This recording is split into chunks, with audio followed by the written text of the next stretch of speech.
العوافي عليكم يا حبايبي. أنا النهاردة هقول لكم المثل بيقول إيه؟ يا نحلة لا تقرصيني ولا عايزة عسل منك. إيه حكاية يا نحلة لا تقرصيني ولا عايزة عسل منك؟ كان في راجل طيب اسمه أبو محمد، وعلى نياته جه القرية اللي جنبهم واحد يشتري جاموسة من السوق عندهم. اتعرف على أبو محمد، والراجل ده كان نصاب، وعرف ان أبو محمد معاه قرشين وميسور الحال.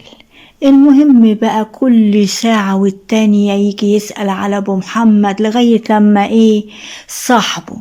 وفي يوم من الأيام قال له تشاركني في منح العسل، أنا عندي أرض زراعية كبيرة وعايز أعمل منح العسل كبير، تشاركني فيه؟ أبو محمد مني طيب وعلى نياته قال له موافق، وقال له ما تتعبش نفسك، فلوس المكسب هجيبها لك.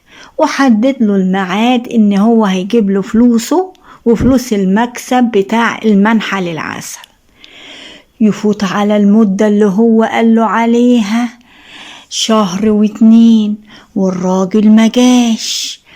أبو محمد قال أما أروح أسأل عليه في القرية بتاعته وأشوفه هو ليه ما جابش الفلوس بالمكسب بتاعها. راح أبو محمد ودلوه، قالوا له حتة الأرض الزراعية بتاعته هي.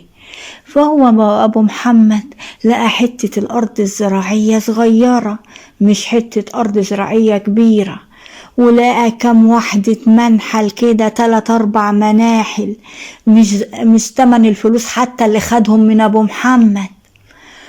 وأبو محمد ماشي يدور عليه في أرضه ويسأل عليه، فجت نحلة عمالة تلف وتزوم على أبو محمد، وأبو محمد خايف منها لا تقرصه، ويقول لها يا نحلة لا تقرصيني ولا عايز عسل منك.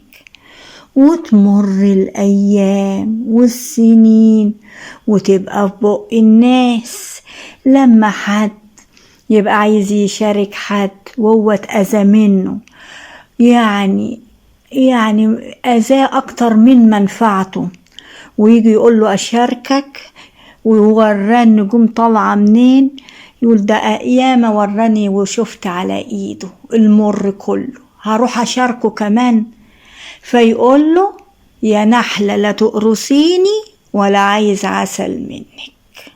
وإن عجبكم الفيديو ما تنسوناش في اللايك والشير، ويا ريت تزورونا في قناتنا التانية حكاوي خالتي تونة، والقناة كمان بتاعة الطبخ مي اسماعيل شانل، وهنسيب لكم اللينك أسفل الفيديو.